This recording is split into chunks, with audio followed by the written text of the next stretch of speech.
কি অবস্থা আপু? এই তো আলহামদুলিল্লাহ ভালো ভাইয়া। ভালো আছেন? হ্যাঁ। নাম কি আপনার? কেয়া। কে আপু? বয়স কত? 18। 18 বছর। পরিবারে কে কে আছে?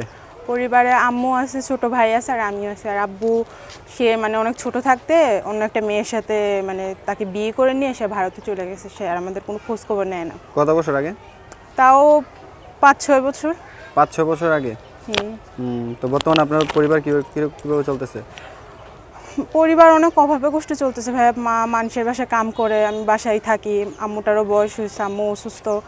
তো ঠিকমতো সংসারটা অনেক মানে চলতেছে না, অনেক অভাবে কষ্টে পড়ে অনেক আশা নিয়ে প্রতিবেদনের সামনে আসছি। বুঝতে পারছি। তো এখন প্রতিবেদনে কি চাচ্ছেন আপনি? চাচ্ছি ভালো একটা মনের মানুষ যে আমার দায়িত্ব নিবে, আমাকে আমার পাশে থাকবে, কখনো আমার হাত ছাড়বে না, সুখে দুঃখে সবসময় আমার পাশে থাকবে। সুখে দুঃখে আপনার পাশে থাকবে।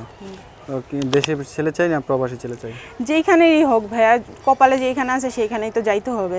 প্রবাসী হোক বাংলাদেশি হোক আমার কোনো সমস্যা নাই। আপনার কোন ছেলে পছন্দ, দেশি না প্রবাসী?